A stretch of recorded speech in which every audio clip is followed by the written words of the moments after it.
All right. Lorcana Goons, we are back. Snap Quester Mages. Everybody, Lorcana fans, we're here. Zach Stone, Kevin of Lorcana Goons. Kevin? Yes, That's we're here Kevin? together. We're And casting. We're casting. The top 8 is Is this the live, Lorcana guys. Goons? Yep. Finally Lorcana casting Goons, together? Yep. Let's go. If you guys want to Let's watch go. the stream on social media, be sure to go First on and Twitch foremost, and YouTube. we do want to say thank you so much to all of the staff here organizing the event. Shout out to Snap Quester Mage, Matt on production. Shout outs to Julian, Jujutron. Shout outs to Up to You Cafe for hosting this lovely, amazing tournament. And shout outs to the San Diego GOAT community. Without you guys, this tournament would have been possible. Thank you to all 54 participants. And we're down to the final 8. Yep, and, top 8. And honestly, I'm excited for this feature match that we're about to bring you. We have our very own Team Goons member representing us first after Swiss. Yep, no bias. Jonathan Martinez. And his competitor, his opponent, is 8th seed. And his name? Izzy Barreras. Izzy Barreras, a.k.a. Izzy. Yep. Local San Diegoan, I would say. Doesn't reside anymore, but I'm sure it shows his roots and his love. But these players are ready to begin. So we will start everybody off very shortly. I do want to say that since John is in first seed, John is going to be deciding who starts this game. Yep. There is no more rolling the dice. Yep. Huge shout out to John's Mickey Mouse tattoo on the right side. All right, game 1 of top 8 is underway. We have Izzy and Tipo John. in the well and a Basil on play. Yep, We've seen this all weekend long. Yeah. And correct me if I'm wrong, but the players know deck lists at this point for opposing players. Is that true? Is it open deck is it lists open at deck this point? list? Matt, do you know? We'll get a confirmation on that real quick. So just so people have more of an awareness, we got not open deck. It's not an open deck. Non-open deck. So we are not playing with public information. Just to kind of let viewers also that are just joining us know, the players are able to hear us, or at least they're able to pick up more of our voice. So we're not going to be like revealing cards that are in their hand. More just talking about the plays that are going to be going on. So Vincenzo Santorini, as Kevin likes to say, yes. Into the Well, and a Mulan, Disguised Soldier. On play, she lets you draw and discard a card. So Izzy drew, and what are we pitching? Is that a Bold Knight Dock? Yeah, Bold Knight Dock. You know, Izzy's on blue steel. Yes. I honestly didn't know that because I've only seen steel cards been placed into the... Yeah, we have it on the top, just letting you know. Yep. So we have a Ink Royal Guard, followed by Tipo, followed by Extra Ink from John, a classic Liverpool play. I do like that we are seeing a non-blurple mirror match in Top Cut. That's very important, you know? So people have been like begging for Sapphire Steel lists and whatnot, and you know we see one in Top Cut from this almost 50-plus player tournament. We're going to see what does Izzy decide to do on turn 2. Inking, very important decision. We have a Jasmine. Fearless Princess into the well right now. I think Sapphire is just trying to do one thing and one thing only on turn 2. Ramp. Yeah, ramp. We want a card, an additional card into our Inkwell this turn. Tipo is going to allow us to place any card into the Inkwell face down. I do want to kind of mention that this is not a card that cares about inkability in question for what card it inks. Yeah. You can ink any card in your hand. Yeah, a great way to ink your uninkable cards in your hand so you don't clog up too much, which is very strong. And like back to your thing about Sapphire, Sapphire does want to ramp on turn 2, and I think it's very important when you have a Lorcana match, a side type of Sapphire mirror match, that both players see their turn 2 ramp. Because when one player doesn't, it does become kind of a one-sided battle. It kind of hurts. So I am glad that we're going to get some good Lorcana here. We do see Tipo on turn 2 from both sides. And so again, the big staring contest, yes, as I like to call this format, sailed into the Inkwell and a Genie, which failed, again, the 1-2-3 combo that Lorpo loves to do. I think it's the optimal decision, especially when you are on the play. Mm-hmm. And Tipo will quest. Yep. I think this is an interesting decision. There is no like real way for Izzy to like trade fairly with like the stats on play. It would be a card for a card here. But we see a sail of the Azurite Sea coming down. Draw a card. I like this as his first action into the game. We are drawing cards first before we make any other decisions. Yep. Especially when we're inking. We'd rather draw a card before we ink the card. Pro plays by Izzy Barreras over here. I do want to mention that on the clapback, if you have to like swing into this Tipo, you know, you're going to be able to possibly trade with a Mulan or, you know, maybe even swing some of your characters in there. But this is a very easy quest for John on the right side. And we're going to see a Giant Tink head into the Inkwell with another Jasmine, Fearless Princess. That puts Izzy at 5 ink. He has 3 to spare. Oh, and the Pleakley. The Pleakley hits Look at this acceleration by Izzy. Turn 2 ramp, turn 3 triple ramp. Triple ramp. Izzy is double, already essentially because you get 1 per turn. But yeah. We have 6 cards in our inkwell and 2 cards in our hand. Play is back to John now with only 4 cards in the inkwell. It's so crazy how you started off on the draw, yet you are 2 cards ahead in your inkwell. Yeah. That was some major ink. And we've been seeing Bleakley do a lot in this tournament. We saw Bleakley in the Blurple deck, which is a great way to get to 7 fast in the opponent. I saw Cloud Blue piloting Bleakley. I will kind of mention, too, we saw Fearless Princess, Jasmine, being placed in the inkwell twice. And that is a very good answer to a basic That's a very strong card in against Blurple. So yeah, I like it. Make Izzy's decision making different for the rest of this game. If I'm Izzy, I'm a little sad that I had to ink those away, but I hope there's 4. I'd like to think there's 4 if you're playing back Blue Steel. And I gotta mention, Izzy was on the draw, and he's already at 6 ink. Okay, that's a big deal. Pretty standard line here. Normally, I think on turn 5, you're seeing Elsa play down. I don't know if Elsa is a card you'd like to play in this situation, although you do get a free hit into the Mulan. But Madam Mim, Elephant, is great into this board. Yeah. I think also, too, that you're anticipating certain cards to be played from Sapphire Steel. Ooh. And this Robin Hood, the unrivaled That's a cool card. Archer. Yeah, wow. This is the first chapter card being returned into Fable. Yeah, I'm glad, because being able just to draw a card and play replaces it itself is important, and giving you a decent body to be able to contest a lot of the evasive meta right now, it's doing its job. Because now that Genie is going to be scared to quest. It's going to stop him from questing. Yep.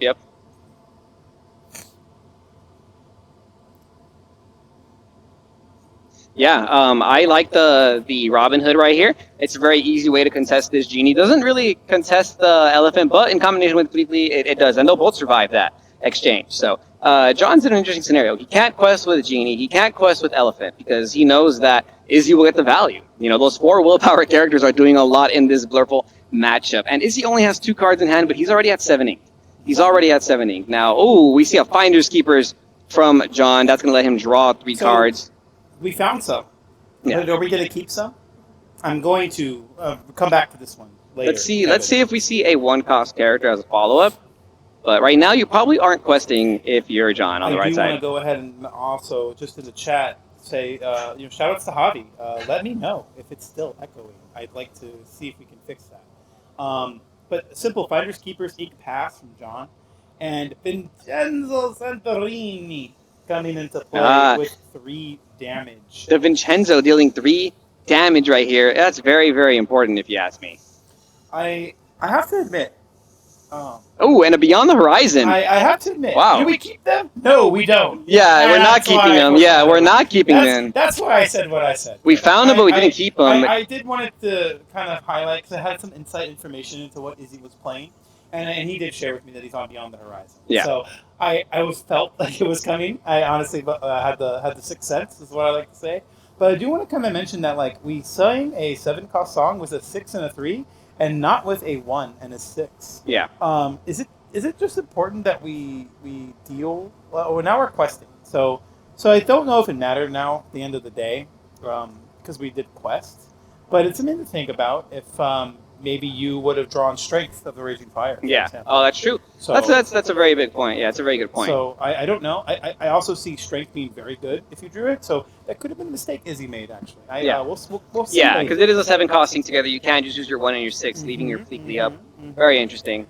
So Izzy does have that Vincenzo, though, that can sing another Beyond the Horizon. There's not a brawl in this format to be worried about. Yeah. When we talk about the cards that were discarded from John, it's Dumbo. It looks like a Tipo, a Baymax, and that's also a Visions to the Future. Oh, okay, yeah. Oh, yeah, it is Visions. It is Visions, and a Bell. I see a Bell and I see a Baymax. Yeah, Bell, Baymax. I'm not sure what the card between Baymax and Visions is. Amount of cards. Some really good cards in this matchup too, because Baymax would do wonders against the Steel. Yeah, we also lost another Finders Keepers. I do want to say that's also going to stop John from having accessible draw power later.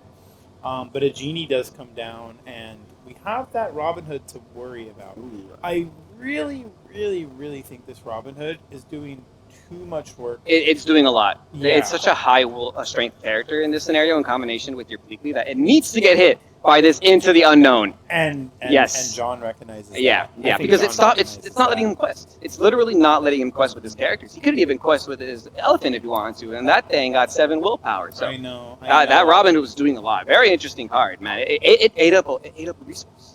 You know, it's kind of crazy. Yeah, but like how we go back to what I was saying, Robin Hood replacing itself, already getting value, already forcing John to make different decisions. It's crazy just how like a card like that impacted this game, like just by entering the board and staying in play for a turn. It sang a song. It did so much.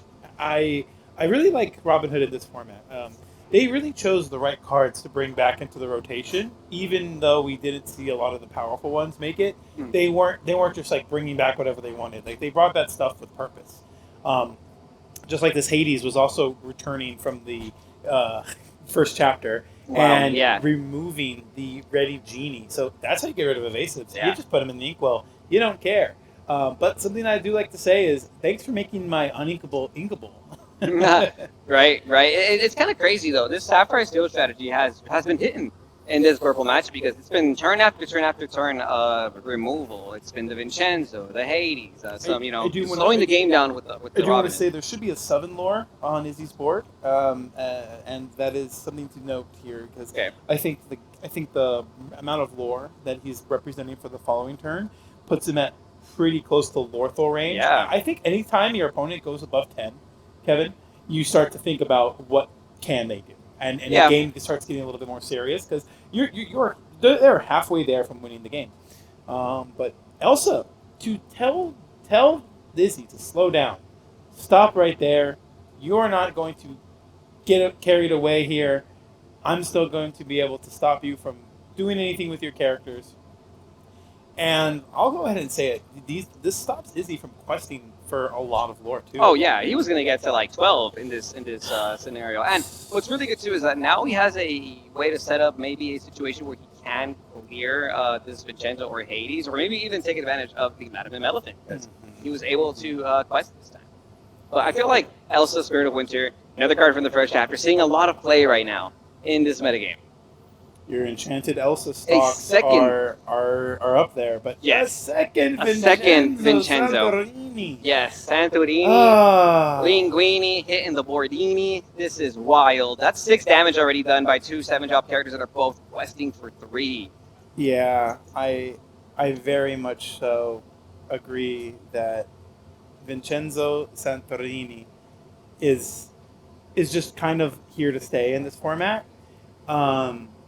I also know for a fact that he's a cool guy that doesn't look at explosions, as we're about to see right now. That is big we're about to pull him up on screen, so you guys will finally get to see Vincenzo Santorini being the cool guy that he is, not looking at any single explosion. Another Finders Keepers hits the board from John, paying 5 ink. That leaves him with 2 ink left. He has an ink at return, so he does have 4 to play with potentially. How do you out this back-to-back Vincenzo Hades combo with Blur? Because you only have so many Hades, so many into the unknowns. And fun fact, John is not playing cards anymore. So there's not like a big way to clear a bunch of characters at once. You know what I mean? So I wonder what the strat is here. Where is he going with this? So we do want to kind of like look at the lore count here. We see John has the ability to go up to 13. But Izzy is representing the ability to go up to 16. And so if you were to add an additional 2 lore to your board, questing would not allow Izzy to quest. He would be forced to make some decisions. Because then he would win over the course. And in making your opponent like forced to trade, you could set up other like lines of play. And it's important to really kind of highlight in like Lorcana that your cards work. They take time to work well. Yeah. And we saw like after the first 4 turns, we saw Izzy like set up a board to be able to challenge proportionately, prevent John from gaining that extra lore. Because as we see, the amount of lore John needs to win isn't threatening enough to where everything we play has to get removed. There's still some give and take here. And I like where we're at. And again, this is not a Blurple mirror match. This is a Sapphire mirror match, but Steel up against Amethyst. And the amount of removal that Sapphire Steel has, I think is having an edge right now, and it's showing. Yeah. Because Vincenzo's with clearing the board. Both players have access to Hades. But the difference here is that we have a body that can quest for 3 after we get rid of something. And the thing about Vincenzo, it's like Hades. It's a character that does 2 things that on play can deal damage. Hades removes an entire character, right? But on play, Vincenzo can possibly do the same. And Blurple doesn't have that. Like, you have Elsa's, right? You have to swing into them. You have Into the Unknowns, but it's a song, it's not a body. And the fact that you can play back-to-back 7-cost characters that are also simultaneously removing other characters is so good. So Sapphire Steel players, do not feel like you do not have a deck to play this format. Izzy is proving us all wrong. We're going to see an Ink Finder's Keepers into the Inkwell with a strength, what is that? Hypnotic Strength, being able to clear the Pleakley. So and Elsa the had Hades. 6 Wow. when it was challenging, and Nice. Genie also gets rid of the Pleakley. Nice. So I do want to kind of mention here that Vincenzo's also having a high willpower just allow you to kind of survive when you need to trade up into the board.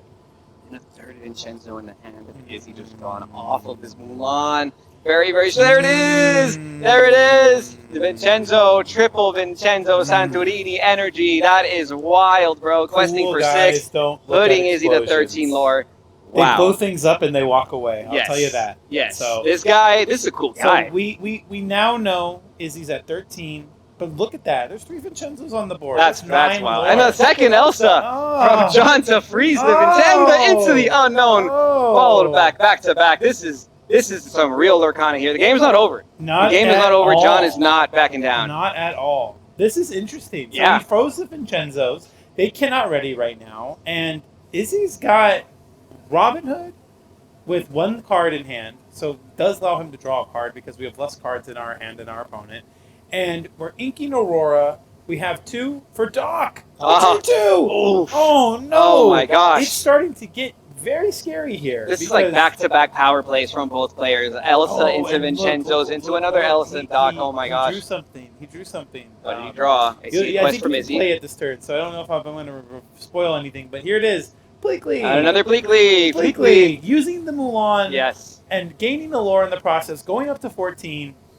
That's a really John smooth. really has to answer everything. That's like a very smooth way to use your resources. 14's so scary here. Like, look at this. Both Vincenzos have to go. Yeah. If Both not, Vincenzos have to go. Izzy is showcasing Lorthal, as you like to say. If Izzy's characters stay on the board, he's in the quest of 20, more than 20.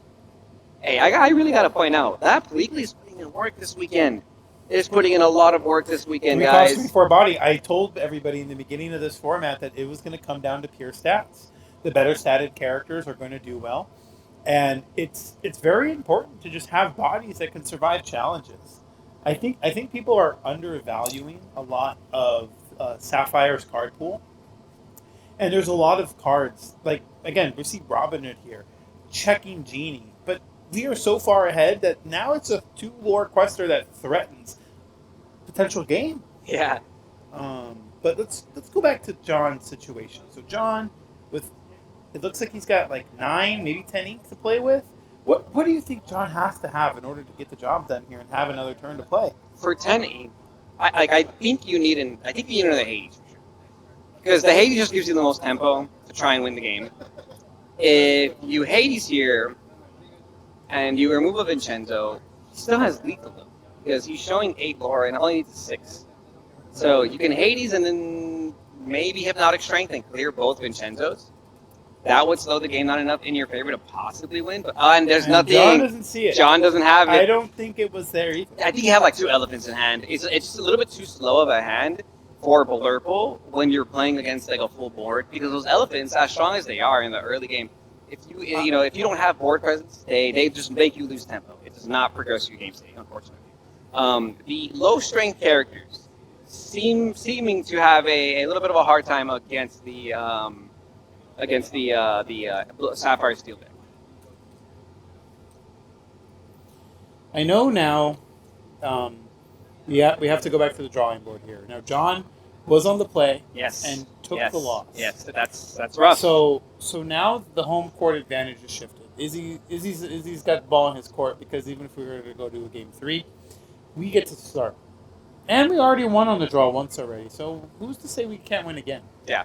It's going to be tough for John. And again, as an unbiased opinion, I still believe John can do it. John is more than capable as a player. But it won't be easy because Izzy is also a well-seasoned player.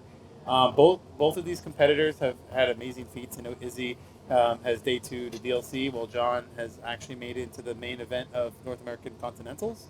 So both these players have credentials that I think are no easy feats. Yeah. And on top of all that, too, these are very hungry players looking to compete in the next season of Lorcana. I know both of them will be attending DLC Milwaukee.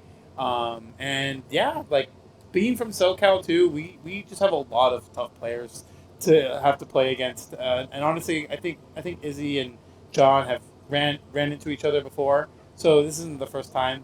Both of them knew what to expect going into this game. But we're starting with our opening hands for game 2, and John, I think, is electing to start. Do want to kind of mention, thank you to all that are watching in the chat. If you didn't know, the game of Lorcana starts with a pre-game altar where you get to choose the amount of cards and put them to your bottom and draw until you have 7. But what's cool is that the player who starts is actually has to make the decision before the player who's going second. Yeah. And it's something to think about. I don't think it affects what you decide to mulligan. I don't think that's ever changing. But what you're doing after, and considering how many cards that they have in line, I think is very important. So we saw John, I think, it looked like 4 cards that he decided to mulligan away. And Izzy, I don't know, mulligan more than 1 or 2. So I'd like to think that John has more of the cards he wants. Well, Izzy has more of the cards he wants, while John was fetching for more of the cards he needs. And we see it Basil into the Inkwell and a Basil on play. Ink Basil, play Basil. Love it, love it. Ink Basil, play Basil. And Izzy will draw. We're seeing a lot of the same cards. Yeah. No, we're able to see their hand, but again, players are able to also hear us, and to maintain the authenticity and the gameplay, we're going to refrain from giving away any hand knowledge. But we do see an ink sale from Izzy. It was an ink Pleakley. Oh, ink Pleakley. Sorry, I thought it was sale. Okay. Ink Pleakley from Izzy. Hey, man, all these blue cards look the same. Yeah. We've been throwing at them all day. And Basil right here going uncontested. So, I think Basil's doing more with his violin than I think he'd like to do. But let's see. John plays Tipo, and after inking a TikTok, he's thinking right now. He's thinking. So this is again a card that allows you to. Oh, we don't see Basil quest here. I'm curious if this is just more of Basil not questing. A reaction or just a simple simple misstep. There's no rush characters in Sapphire's team. I don't know if there's a punish, to be honest. I can't imagine there being anything that questing would have prevented. Yeah. But yeah. So I do notice strength into the Inkwell here, and we have a Tipo that's also being played on Izzy's side. A cool thing about Tipo is that you do not reveal the card being inked when you ink it, and that's information you can withhold to your opponent. So, yep. John has his ink, has his 4 ink. As a genie, it's a Dumbo. $70 Dumbo on the board. Pretty crazy weekend for this card. If that's a foil Basil and a foil Tipo, that's like $80 on the board, I call it. However, Dumbo not being able to be used right away on turn 4. Yeah, gotta be patient. I'm confident it stays around to see some cards, but I will admit, it's got 3 willpower, and you know what deals with 3 willpower characters? Vincenzo Santorini. Yeah, the Vincenzo Santorini. Izzy's going to play Sail so that he gets to draw a card ending twice this turn. And are we going to see the same play from Izzy that we saw last turn, which was Pleakley after? So we'll see what happens here. He's going to go ahead and I'm still deciding what we're going to eat here. I'm curious because we obviously can see Izzy's hand, and I'm curious to see if this is the decision that we make or if we make a different decision. Izzy's just confirming the amount of cards in hand, which John you has can 2 always cards in ask at hand. any point in time of a game. He has 6 cards in hand to John's 2, but John has a full board. John's I got a think Dumbo. yeah, So that could become more cards really fast. yeah. And I'm very, very surprised to see. Okay, a double ink. Fleekly and I'm another sale very goes into the surprised to inkwell. see Quest with the Tipo. Play the any other play Fleekly. made by Izzy. Send that besides this Tipo one. into the inkwell. That Growing Sun gets a lot of value. That's such a crazy play. This is the second time we've seen Izzy do this. It's so crazy because we're just 1 ink away from Vincenzo. Or the Hades, you know. Madam Mim We're Elephant. questing, we're inking, we're drawing a card off Dumbo. I love the sequencing by John, really understanding that it's important to get your value from your characters immediately, and knowing that the Tipo was just going to be placed in the inkwell, questing with it first, and adding it back after gave you the ability to draw a card off Dumbo later. No time wasted. No time wasted at all by John. We have a 6 ink play, Robin Hood. The Archer over here going to be landing on the board, letting Izzy draw a card as well. We saw Izzy ink before he drew. Now, you might be wondering why he did that. Well, Robin Hood's ability only lets you draw a card when you have less cards in your hand than your opponent. Yes. So there is a merit to doing that. Because without inking prior, you are not drawing a card anyway. So need to make sure. So just think about it like, you know, in order to get the full value, I would highly recommend you consider the amount of cards in opponent's hands. And not only that, just really finding out what part of the game state we're in. But look at this puzzle and its support keyword ability. Unlike turn 5, we see the Basil finally get some value. We saw the Elsa come down after inking the Royal Guard. Elsa exerts the Robin Hood. Basil will quest using support ability to give that Elsa 4 strength, and now it clears the Robin Hood, and we can go ahead and quest with Elephant. But before all that, John used Dumbo. John used Dumbo to draw 1 card. Very important, very important. And it's Izzy's turn.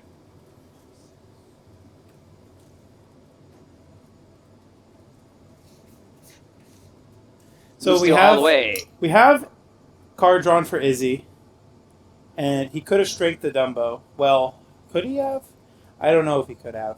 I don't think there was an amount of characters in play, but Visions to the Future is going to be played, and this is a card 2-cost action that reads the top 5. Look at the top 5 of your deck and choose a card from amongst those 5 to go into your hand, while the rest go into the bottom of your deck in any order you choose.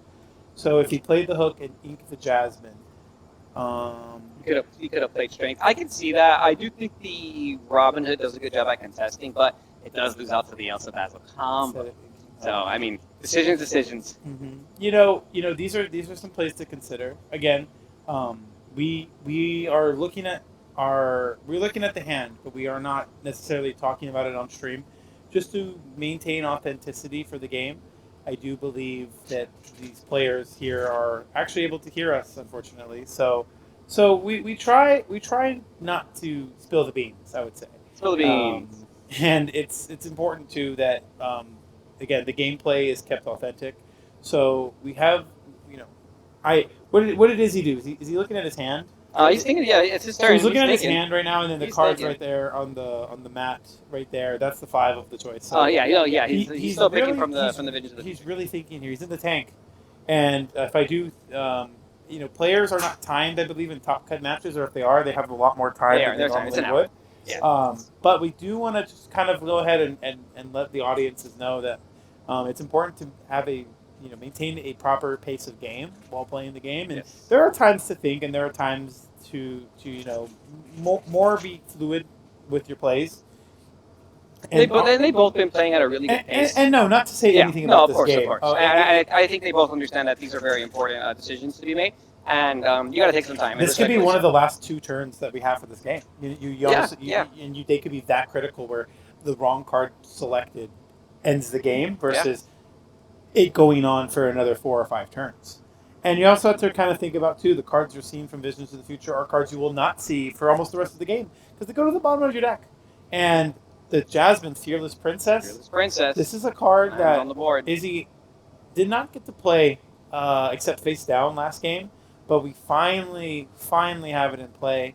He's doing the math. He's counting the lore. He's trying to decide if there's any sort of merit into getting rid of any character, if we're singing any song. But right now, we have And we see a Strength of Raging Fire deals 2 damage to that Elsa, which we didn't see last turn. I do like this play. It does cut off the Dumbo from getting an additional card. So you prevent that option. Because you can't banish the Dumbo, you only got 2 characters. So next best thing, you might as well get rid of the other evasive. And you have Jasmine to contest this Dumbo now. So down Dumbo if it does decide to exert itself. This Jasmine sometimes feels like Blurple's nightmare, honestly. Like, this clears everything, potentially. Elsa's, Dumbos, Genies. And is he choosing to include it in his deck because you can just decide to discard everything and then Beyond the Horizon and draw a new hand? Yeah, that's a really cool play. Who cares? That's a really strong play. Right? Who cares? If I have a Jasmine in play and I'm going to play this card anyway, well, you get Strength. You get Challenger. You get Challenger. You get Challenger. And it doesn't have to pay an ink to do that. Just discard a card. Huge shout out, Funkatron, in the chat. Thank you so much. I believe that's the homie Jacob. All right, we're looking at a Blurple on the right side. John, thinking about his play here. He's staring down a Jasmine, and this is going to slow down the ability for him to quest, but we do see 2 ink being paid for a Hypnotic Strength on the Madam Elephant. He's going to draw a card, and now that Madam Elephant can swing for 5. So that's a good play. This is interesting. So we're going to get this damage on this Elephant. This has been kind of talked about throughout the day. And the Baymax lands on the board. Ink the Royal Guard, play Baymax for 5, heal your character on play, and gain 2 lore. Baymax, the Armored Companion. I hope that Madam Elephant is satisfied with your care, because John is getting closer and closer to that finish line. I really like Baymax, Armored Companion. It's an awesome card. It plays around the bell, accomplish Mystic as well by healing your characters. You know, obviously Izzy's not playing that, but he put him in a weird position because now he has to invest a lot of cards, at least discard 1 card, just to clear this elephant now. Yes, he is able to get rid of the elephant, right? But let's look at the situation that actually could happen later. What if we see like an Elsa come down and now Basil quests and gives Elsa strength? Getting rid of the Jasmine, Baymax questing, healing the Elsa, gaining 2 lore. Yeah, like that Baymax gets so much value over the course of a couple of turns. Like it's almost like you're questing for 4 every turn. I gotta admit, John changed my opinion on Baymax. The way he's been showcasing this card today in his feature matches has really gotten me to think differently about it. Because you knew I wasn't the biggest fan of this card in Blurple going into this kind of event, but now I do see why you want it. You're kind of playing to the board a lot more. And remember how we kind of figured out that removing damage is low-key kind of good now? Yes, removing damage is very strong right now. At the same time sounds just the right kind of combination you need to be. Yeah, man. Like, it's a very strong card. Like, I've always felt like it's a really good card. Cards that do more than one thing when they quest, I think is broken. You know, like questing, gaining lore, and healing a character, or even on play, card is good. Izzy's thinking about his play here, understandably so. He only has 3 cards in hand. We haven't seen a single Vincenzo drop on Izzy's side of the board, and it's starting to feel like you kind of need that card too in this matchup. Yeah, I think Vincenzo Santorini last game really gave Izzy the boost he needed, but it looks like Jasmine's Fearless Princess is making her way into this game now instead of the Vincenzo. Yeah, it's not looking the best, but is that a second Jasmine? That's the Jasmine 2, I would like to say. Yep. So Jasmine squared on the board here, and I agree, Timmy. How does Blue Steel come back from this? Yeah. Again, it might start with an ability here. Discard the Scrooge Aficionado to be able to clear that elephant. And now Izzy only has 1 card in hand. And we do have to think about the next turn. There isn't a really clean way for John to put damage on any of his characters and heal at the same time with Baymax. So I do want to kind of point out that we are in a little bit of not a crunch, but we don't get the value off the Baymax that we would like right now. Again, we also could find an Elsa and things. I think you could be patient if you're John here. Like, I think really what you're worried about is like maintaining board presence and hoping the opponent doesn't draw Beyond the Horizon off the top, right? And that's something that Izzy has to think about right now because, like, he has 2 characters on board, and they're both 5 costs. Neither of them can sing Beyond the Horizon on their own. And if Izzy top decks that, he might have to spend his entire turn just playing that card. But instead, he opts to play the Tipo in his hand as well. That gives him 7 singing power. If he top decks Beyond the Horizon, I think he might back in this game. he might be back in this game. So is he being one of those players that understands what are the ways to win this game? How do I win this game? The way he's going to win is going to be top deck Horizon followed by top deck Vincenzo plus strength or something. And he's setting up that line there by doing this. Understandably so. We are going to possibly see Dumbo. This is going to give us an additional lore and a card, so we go up to 9. And right now, there's a couple of decisions I think John has in his hand. And I think one of them is more clear than the others, but I'm not too sure if it's the card. I think it is. Tipo into the Inkwell, giving John an extra 6 ink to play with this turn. You're going to turn... Oh, sorry, 7 ink to play with. So 5 ink exerted. What's going to happen? Are we going to play the Elsa? It's an Elsa. Oh! Elsa on the Jasmine Basil combo, like you said. This. Zach called it. Gonna pump up our Elsa once again. Swing into that Jasmine. Baymax gonna quest for 2. Heal the Elsa for 2 more. That's like questing for 4. That Baymax has already netted John 6 lore. That's a good card. Yes. That's a good card, people. Being able to quest for 2 and gain 2 lore is really good. So You're questing for 4 right there, and you're healing at the same time. So John's at 13 now, which is very, very much a game changer. Tipo. Ooh, Hades off the top by Izzy. Tipo into the Basil, Jasmine into the Dumbo, Hades putting our last character besides Elsa into the Inkwell. John still got a decent lead though. Yeah. Finders Keepers. This is a pretty comfortable Finders Keepers. Finders Keepers is a card we would like to have in this situation. Yeah. But Sail, the Azurite Sea, going into the Inkwell. Oh, Bell, and then the Accomplished Bell Mystic, moving the rest of damage the over 3 damage. to officially get rid of the Fearless Princess. And again, John's got enough ink to play Finders Keepers and Bell in the same turn. Tinkerbell, the other Bell coming into play. Double Bell action. Tinkerbell, Bell, Accomplished Mystic, quest for 2 with the Hades. That puts Izzy at 3 lore. I don't know, man. I mean, if you're Izzy, I feel like you're not in the best position. You need to see beyond the horizon here to just keep up with this hand advantage that John has. John has like 5 cards in hand, and both these characters are pretty sticky. Elsa has evasive, and this Bell can quest for 2. Yeah, John being at 14, and the ability to go up as high as 17. And you know what's crazy? Now that damage is on the board, I'm afraid that John, like if I'm Izzy, I'd be afraid John top decks a second Baymax on me to clear the end of the game potentially, dude. Yeah, but like you're pretty much dead to rights. You do need too many things to go your way. So I think a Baymax wouldn't be the worst thing in the world because I think you'd just be able to save some time and pack it up. And it's not even a bad thing. Like you are in a very bad spot. You have 1 lore to their 14. You have no cards in hand to their 4.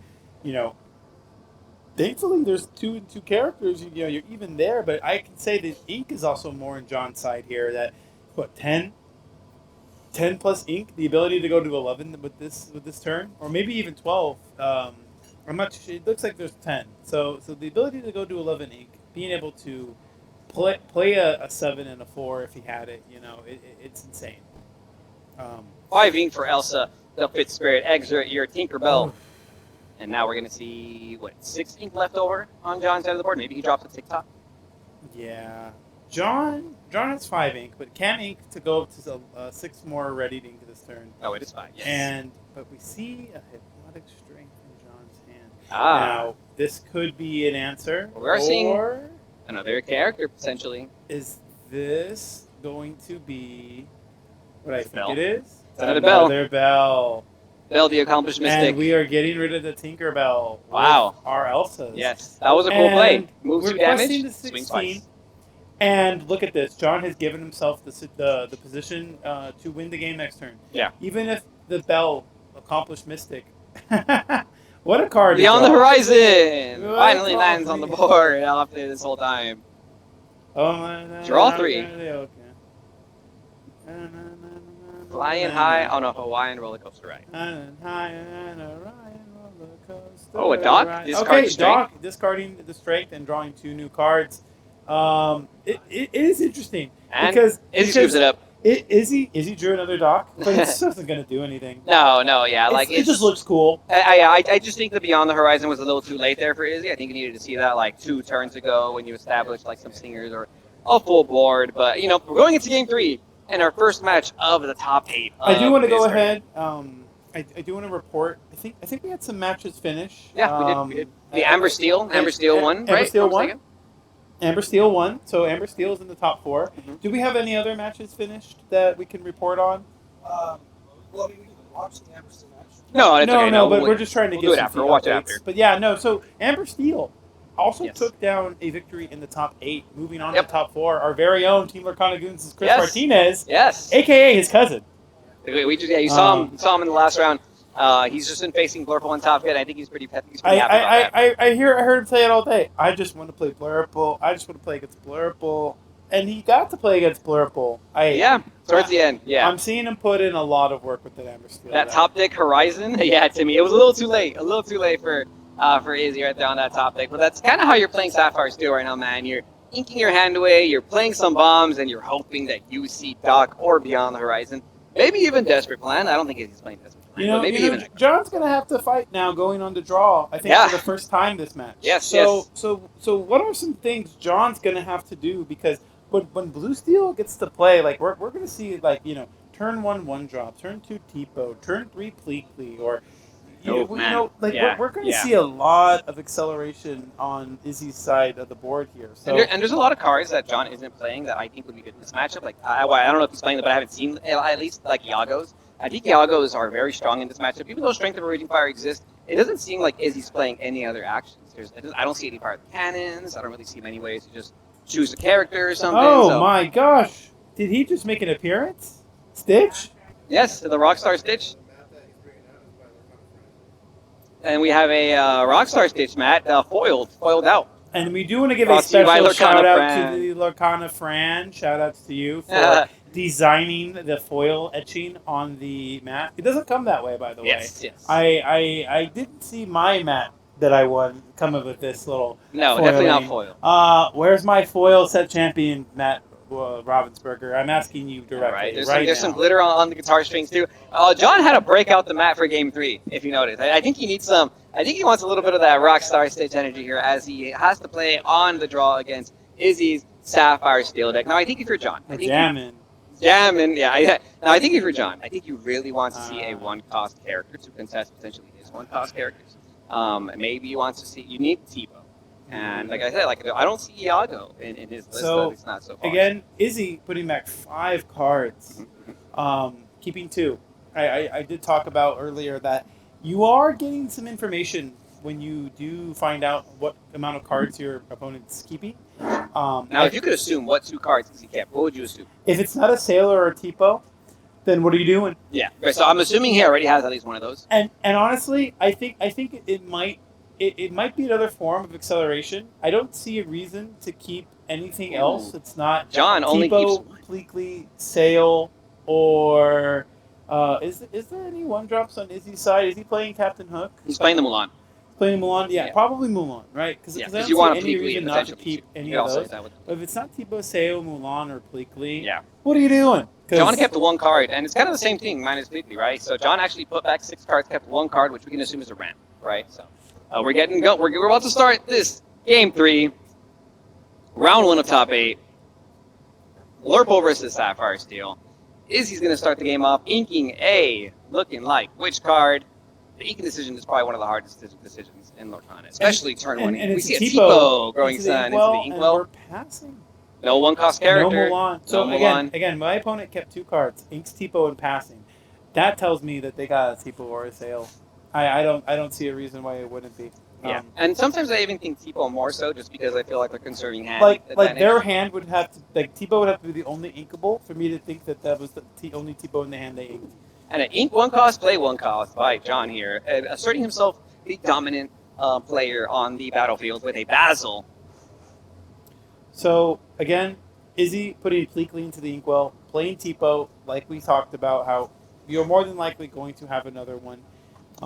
And what do you think of this, Zach? He inked the Pleakley. So that kind of implies to me that he might have another in hand. I don't know. I think that's yes, a good combo. Yes, I don't see Izzy having a better line of play on turn 3 after ramping that isn't like Sail into Pleakley or Tipo into Pleakley. That's kind of what he's been doing for most of his game plan. But right now, it's up in the air. I think here it comes again. We saw John with the But sail ink twice, and What's now not in the air and what's in the sea is the sail to the Azurite Sea. yes, Two and more double cards ink. into the inkwell. Zach, it's Captain happening Hook. again. Zach, he's doing it again. The play. This is the third time we've seen Izzy commit to this line and top it off with a bang. We saw a sail again with And he has two cards in hand. Yes. And he is just playing off the top of his deck. And John, again, having the ramp as well, but not being able to catch up to the amount of ramp that Izzy has. Now, just imagine if John had Plickly in his deck and he just did the same thing. Went Sail or Tipo, Ink, and then Quest and Ink, or maybe just Ink the Tipo because you'd value the Basel for the support ability. Yeah. So it would be nice to be able to match that energy, but Sapphire Steel getting to do it so quick, so fast, dropping your 7-cost bombs immediately right after, and he could have the high roll hand of 7 costs into Beyond the Horizon, and that's where you want to be. Yeah, and it kind of gives me Amber Steel high roll vibes. You know what I mean? The you're perfect getting a little curve. traumatized. I see flashbacks going through your head right Yes, like war flashbacks, Mhm. bro. Like every time I see this Beyond the Horizon get sung, I just remember all the aerials that were able to make me discard my entire hand. Right again into the inkwell by John, followed by a Dumbo, that very expensive legendary, I looking think like John it's gonna recognizes land that we some. need to get some stuff down right now, Yeah. and again, Izzy being able to draw another card off the Robin Hood without having the ink prior. Yep. Because we talked about how you're only able to draw when your opponent has more cards in hand than you do. So another card into the hand, another way to check the Dumbo on cue, may I add. Showing up right when that's a Dumbo hits the board. very important response there. Mhm. And maybe that's why you're running a card like Robin Hood in this deck. Maybe because we haven't seen Genie, the Satisfied Dragon. We haven't seen the Smee either in this deck, and I think Izzy's opting to run this Robin Hood instead because you're ramping so fast to 6-7 anyways. You don't need to play Genie Satisfied Dragon. You don't need to play those 2-cost characters. No, you can play your a first 6-cost. 4 turns are accelerate your Yes. your equal. Yeah, so there's no point in playing those cards. I really like the way Izzy has built this deck and I like the way he's piloting it because he's showcasing that he stuck to a strategy and that's what he's committed to. So, I do want to kind of go ahead and point out that we have a tough inking decision here because there's a Mulan potentially being played into the inkwell here, and it so is. Interesting. But that means we're not playing this Mulan. I would have played the Mulan personally. But that means you ink the other card you have in That's your hand. perfectly fine. In my opinion, But that's is fine it because of the inkable? other card he Is has. the card inkable? Because if it's not inkable, you can't even do that. And that's the only inkable card. Do you ink it or do you No, you hold can just it? sync together. That's what the Mulan. Well, the Robin Hood is dry. No, I mean, next turn. You know what I mean? That's what I'm saying. I Yeah, see that's what what you're I'm saying. saying. But then you had yeah. Oh, the Elsa. And maybe that's what he was worried about. Because remember in game one? no! Remember, yeah, it happened in Look game at one too. this. Look at this. Yes, and then you know what? I'm wrong. That's what Izzy was playing around. Izzy was Yeah. respecting the John's ability to play Elsa and clear the Robin Hood immediately. I will say though, if a Tinkerbell comes down, I'm gonna cry. And You mean a giant ink? I don't know if we're gonna see it. Let's see. We Ah. see a Visions of the Future. But that's scary because there's 5 more ink we're able to play. Yes, and we can see a giant Okay, ink off this 5, possibly with Yeah, another inkable card in the hand. We see I'm seeing Tinkerbell some giant. boy, we did good. There's something there. Yeah, we saw some cards, but I think Izzy kind of saw the line. Ink the Tipo and play the Tinkerbell Giant Fairy Zack Stone. You know what? Izzy piloting this to the T because that Visions that he kept that he did not ink to play the Mulan grabbed him that giant Tinkerbell, which he did not have to grab this tempo back. You were right. He was right. Some pro Lorcana plays right here. I love it. This is some top-notch level Lorcana. Wow. You know, imagine if you didn't find that Tinkerbell, how bad of a It's position yeah, it it's a could've hard game. Like, but this thing, you have to play into your outs. You have to know what you're looking for. You can't just like ink the visions, not thinking how do I play the next turn. You know, like I would have lost that if it was me. been. And we see Dumbo gaining a lore for John, Mhm, going up mhm. to 3 and drawing a card. Genie again, netting you another card. You know, John does recognize something here. Izzy does not have an evasive character in play. He is sitting on a Tinkerbell that won't be able to get her very important ability off Yeah. right now. No, not much value. Izzy only I has think one that card in is hand the as well. puny pirate ability that Yeah. when it's your turn and you banish another character in a challenge, You can deal 2 damage to a chosen opposing character, which would be very good right now if we had a character to challenge. If I had one. Yeah, but we don't. You know. All right, This I is TikTok where- into the This inkwell is where I followed by put my Basil. 2 damage if I Yeah. had it. Yeah. Basil Um, on the board now from John. We have 2 cards in Izzy's hand. Is that? Oh, I mean, Princess that fears nothing. it is. Wait, what? A princess It that fears is. nothing. It is. The princess that is afraid of nothing. We see Ah. Jasmine, the fearless princess, for 5 ink, followed by Ah. Beyond the Island, Horizon. Oh, yes, bro. 7 costs, singable I want to together. kind of mention too, Izzy was thinking about his quest with Pleakley last turn because what if John sang into smash on Dumbo? Oh, smash! Izzy with the single Wow, target removal bro. that Steel is known for having. Yeah. This is the first chapter deck. Yeah. He's got Tinkerbell, he's got Robin Hood, he's got Smash. I like that. I like this that. is the first chapter deck with all the extra ramp cards. But guys, Smash is as good as it can get. 3 cost thinkable action that deals 3 damage to a chosen character. Very 7 very solid ink for the card. Hades on the Jasmine. That's very important because that Jasmine was going to clear that so genie good. essentially. So good. So we see a different decision that John is being presented with. Now, we're not going to do the Basil support shenanigans because there's a Tinkerbell in Yeah. play. Yeah. I think it's kind of important to know that the puny pirate ability honestly says you can't quest with anything non-evasive. But Mulan, Disguised Soldier, is drawing a card, and we get to find all our bombs.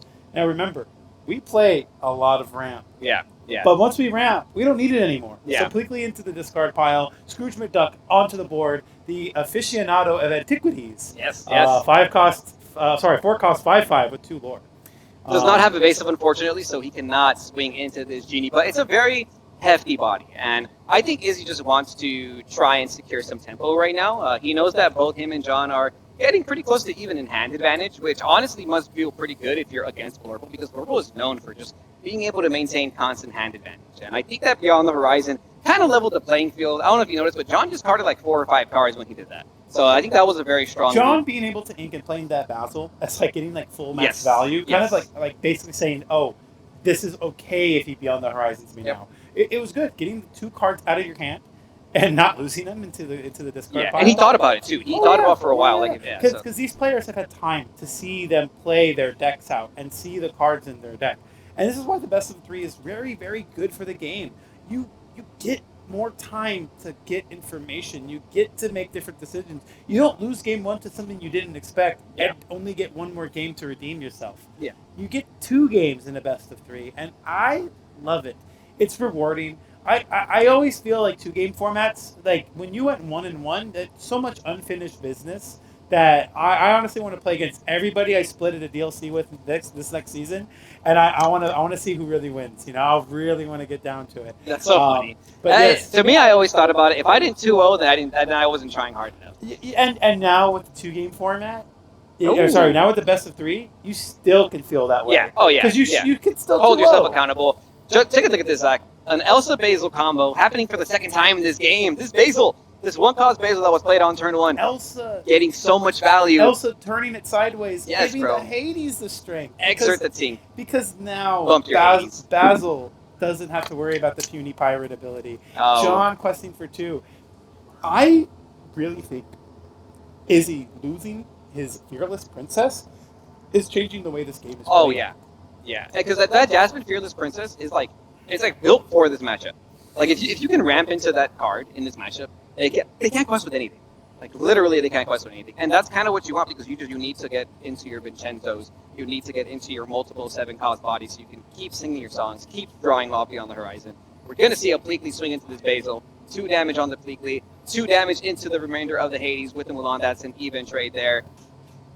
Both players with 2 characters on the board with Izzy. Robin the Hood, Robin. unrivaled archer coming down. And, well, everything I just said about the evasives has been checked. Did he But draw a look card? at He doesn't this- draw a card, right? Because he got exactly 2 left. Oh, no, there was 1 card in the hand Yes. after okay. you play the Robin Hood Yeah. to draw the second card. Oh, you so at the I just didn't time see. I just didn't see. had if he 1 drew. less. But look at that, guys. Into the Inkwell goes, and Doc is down for 2 new cards. Yep. May I just say, Izzy's crawling, like, if it were to be his game to come back, this is how you would come back, Yes, right? they're fighting. Like, this is not over. Like, Izzy went from having the equal amount of cards in hand and equal board, so now he has 2 more characters on board, and he has 2 new cards in hand. John only has 3 cards in hand, right? So, like, Izzy technically is, like, kind of putting himself ahead in tempo, like, so far. Izzy is not going down without a fight. Yes. And I do want to kind of mention that the Scrooge McDuck being a 5/5 body is just so good, so hard to deal with.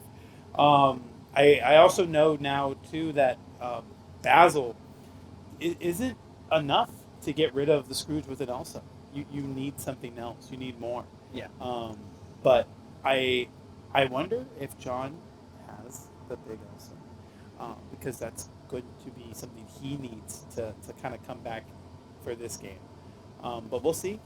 I like how this Robin Hood is just doing its job every time it hits the board. It's going to slow down the game so much to where John just can't quest with these genies. And those are 2 lore questers that he can't really use right now. For the first course of this game, you know, that he was questing with his basis for a while. And now that the Robin Hood post-doc, as Jeremiah is reminding us in the chat, yes, that Robin Hood post-doc was just very great. Okay. So Elsa getting rid of the Pleakley because the 2 damage was still left on the Pleakley from the Basil trade. But what's going to happen now is John moving this damage from the Elsa. But there's really no good target. I mean, except Doc. You think? I mean, Doc is like the cleanest target, right? Like, you get the most clean value. And I think it's important to remove some of the character value, but it just feels bad. Like, what's interesting is that the Bell can contest this Robin Hood, right? So that's important. You could technically move the damage to the Scrooge and swing the genie into the Scrooge because your genie can't quest anyways. That Robin Hood is stopping it. I just don't like doing that because now we give Izzy more characters for strength to be a little bit more effective. Yes. And that's something you really have to consider right here. Well, I mean, he's going to have, no matter which way you do it, if you hit the Doc or you get rid of the Scrooge, he's going to have 2 characters that they'll strength. Yeah, but I still like getting rid of the Doc because let's be real here. There's 2 more cards in Izzy's hand. He draws to 3. He would need to play 2 characters. He would need to play 2 to have 4 to get rid of the Bell. Yeah. Right? So Doc means I'm giving you 1 less chance. Like, that means you could be stuck with a song in your hand. John decides to actually pick the latter of the 2, which is to move the damage onto the Robin Hood. And he's going to quest with the genie here, which means that if Robin Hood does decide to try and swing into this genie to clear it, he's going to have to sacrifice himself. I understand this decision. Yeah. Now, again, there is a punish here, but you better have it, right? What's the punish? What I said, the strength. Oh, yeah. The strength. Yeah, I see what you're saying. Because in this scenario, for sure, yeah, he could just go wide and seek strength.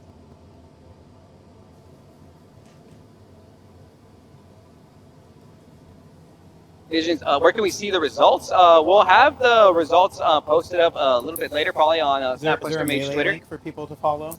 So we'll see if we can get that in the chat. Thank you for Yes. asking, Jay Staffa.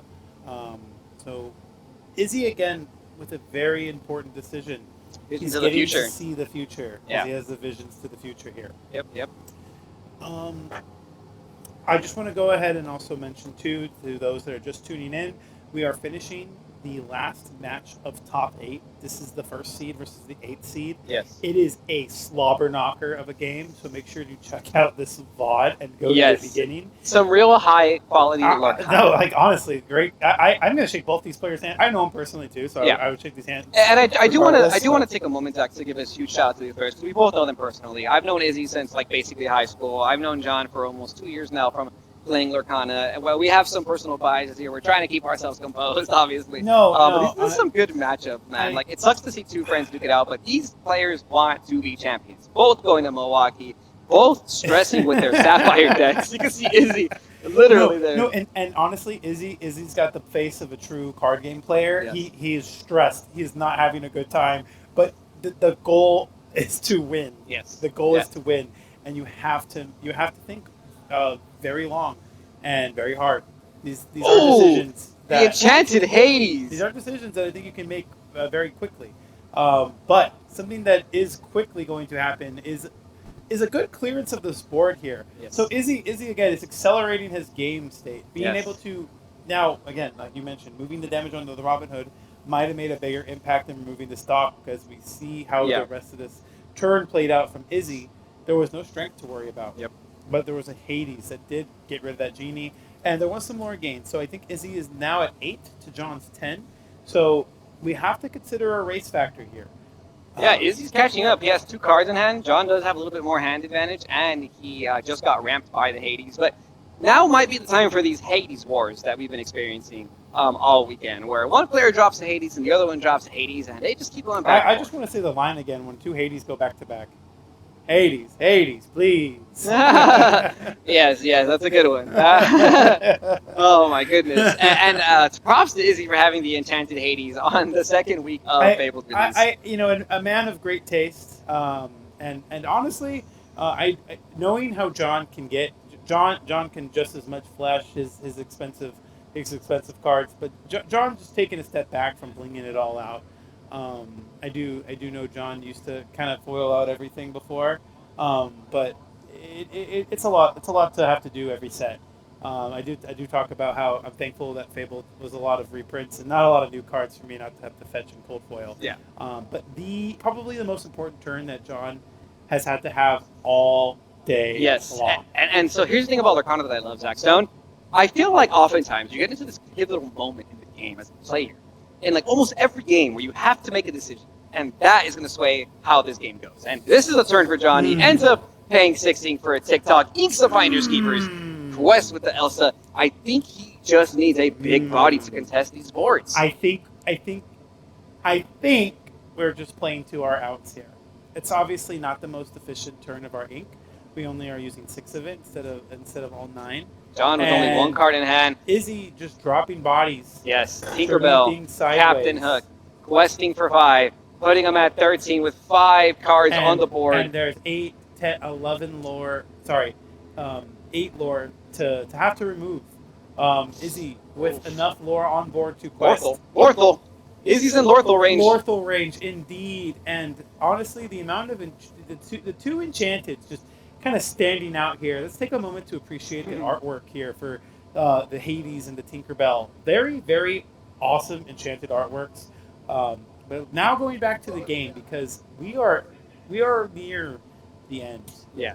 John, not out yet, and I wouldn't count him out. This man could just take back the board with 2 cards, Kevin. 2 cards. Elsa into the unknown. Yeah. And we have a game. And we have a lot of lore. We're at 11 to 13. We're behind, but we have the momentum to go up to more lore. Ooh, both characters swinging into this Hades, which lets them actually both survive this exchange, which is very nice. We see a 5-cost character, Baymax, the Armored Companion, heal the Elsa for 2. That's going to put John at a whopping 13 lore, followed by Basil. Now, let's take a look at this board if you're John, right? Because he can quest for Baymax, so go to 14. Even. Oh, sorry. It's 13 even, right? Yeah, Baymax quest, go to 15. Effect, go to 17. And then that's exactly 3 lore left over. Now, did you Izzy see what have it he now? just drew? Did you see what Izzy just drew? I did not see. Oh! Well, that's just play it. It's the card he had in hand. Okay. Can I tell you what he just drew? What was it? It's a Mulan song. Oh, okay. It's the only song. So he's just doing some math because again, Yes. you can't make a mistake here. Yes. Because this is crazy. Kevin did call it 1, 2, 3, 4, 5, 6, 7. That's literally enough.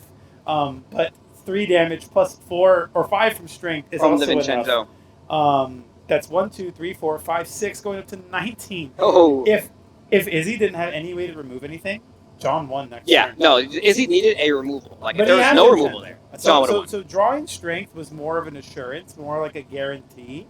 And John just having 1 card to draw, it's hypnotic strength. There's no way it's enough. It's not enough. Like, There's you no need way. to Hades the Vincenzo automatically. Hook clears. Yeah, I just don't see it. You can't do it all. You would need 10 ink to go Hades into the unknown somehow. You see John's playing with 1 card in hand. And that's going to be a fist bump. John concedes. Izzy making his way to the top 4. Match. With Sapphire Steel, not something that we expected from most players, honestly, if you ask me. Huge congrats to both players. John, awesome. awesome run. It was looking like it was down to the wire of who drew the outs in that scenario. Both great players. I don't know if there was many misplays necessarily made in that game. Personally, I feel like a lot of the decision making was better than decisions I was thinking of. So I can't even begin to critique some of that. I really like that John moved the damage onto the Robin Hood, which was a very effective play. I loved how Izzy was sequencing his cards, like you were mentioning, ensuring that he had less cards in hand so he could draw off the Robin Hood every time, knowing when to play those evasive characters too to contest the opposing evasive characters. Very, very strong. Knowing the deck building too, bro. Not playing the Genie Dragon, not playing Mr. Smee, just aiming for that Robin Hood Jasmine evasive control. Very, very cool. Shout out you guys for being in the chat. Zizal, let's go. Sapphire Steel, let's go. Knock. Yep. It's been a crazy day. Something I want to just kind of go over this a little bit. I do believe that this game was won by deck building. Yes. I think Izzy built his deck very appropriately. We saw the evasive checks, the ability to gain evasive during your turn with the Robin Hood and Rivaled Archer, or the Jasmine Fearless Princess, on top of just having so much removal as a steel deck. Yeah. You have so many threats, and you're accelerating faster than other Blurple decks can. I think we only saw like one or two people playing Bleakly in their Blurple deck. So kudos to Izzy for your amazing deck building. We are going to get a small little post-game interview right here. It's not going to be too long, but let's be right back while we get our guest. Let's go and let's get our interview. We might start top 4 relatively soon, so we might not have time to see the other top 8 match, but Amber Steel won. Amber Steel aggro deck beat the Blurple deck in top 4. So in top 4 right now, we have Sapphire Steel, Amber Steel. Do you know what the other top 2 decks are? I have no idea what's going on. Okay. We need to ask Julian. Right. All right. You can stay on this side. Yeah. If anything, go ahead and hop in the love seat right here. The Lorcana Goons love seat. Awesome. Izzy, go ahead and hold this. So you can just hold it in front of you like a microphone. All right, we're here with Izzy Barreras over here. Awesome. A personal friend of ours, too. Yes. So, good to see you. For a Good long to see you, time. man. Yes. I was telling the chat that I've known you since basically I've been in high school. Literally, And it's good to see you still playing card games. Yep. Making your way all the way to the top 4 with Sapphire Steel. I know. You know what's funny? I know, When you got here today, I asked you, you're playing Blurple again? Because you played the 6K and you did pretty well, right? Yeah. we lost in top 8 last week. There you go, lost in With top 8 Blurple, last week. Now you're in top 4. I did see you play Blurple on that stream, so when I asked you, what are you playing? And you said, I'm playing Sapphire Steel, I thought you were trolling me. What? Yeah, no, I thought. You were like, yeah, I just go with genuinely the thought you were Dumbo. trolling me. I was like, this guy doesn't want to reveal the sauce. But no, Sapphire Nope, Steel, he was Sapphire being Steel. honest, man. Yep. Why Sapphire Steel today in the sea of Blurple? What changed that perspective? Because you were playing Blurple, right? That's right. Last week I was borrowing Dumbos, so I don't have Dumbos. But I will get Dumbos. But in the meantime, I was like, let's play a deck that does pretty good. And I took inspiration from last week's undefeated. I think his name was Josh or Jose. Yeah, that's when the beating is Swiss, right? Yeah, he was undefeated after Swiss. And so I looked at his list. I tweaked a few things just like for me testing this week.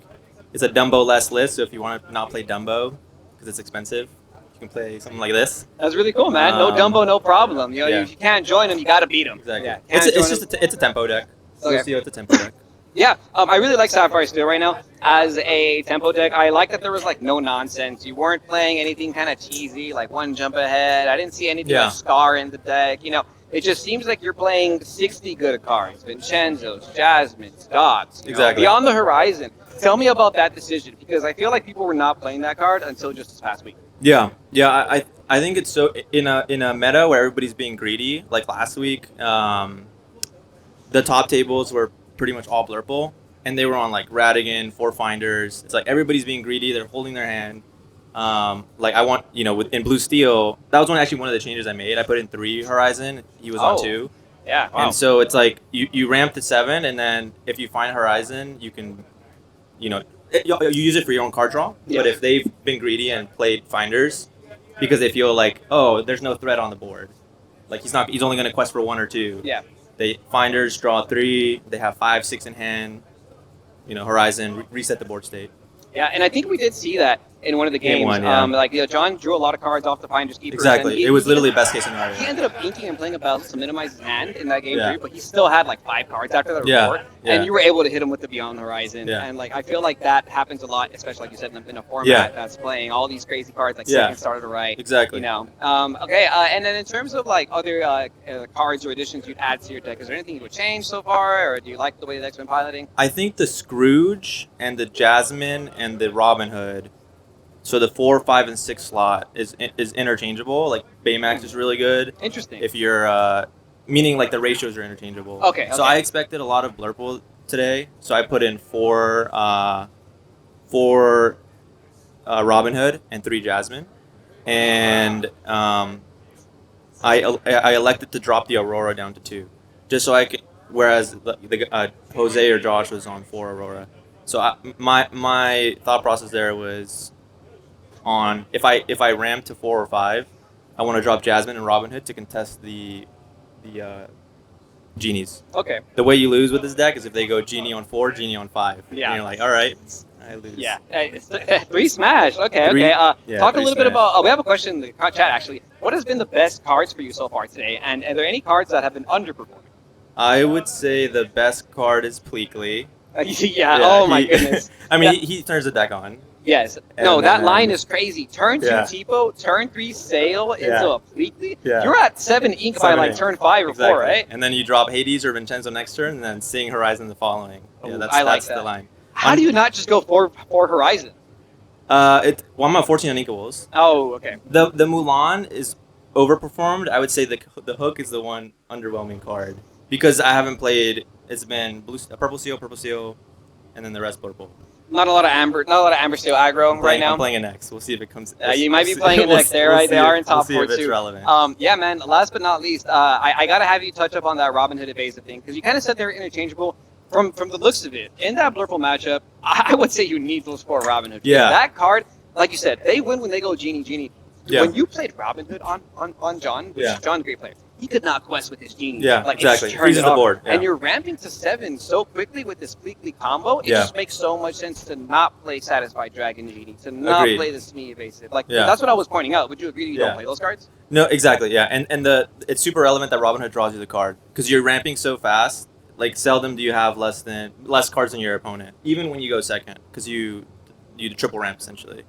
But what I meant by interchangeable, I mean like if your read on the meta is there's a lot of purple steel or a lot of amber steel, then GG's brother.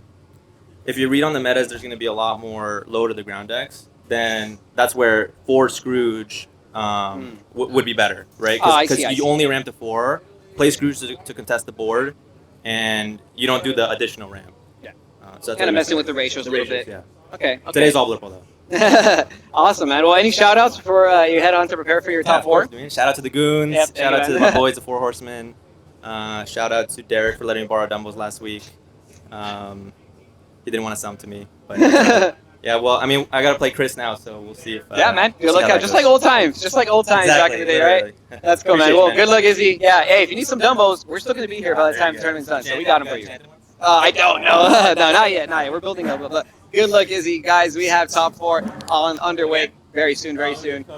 Yep. Okay. For more of this awesome event, check out the playlist here, which will contain every round and the top 8, or brush up on your rules by checking out these.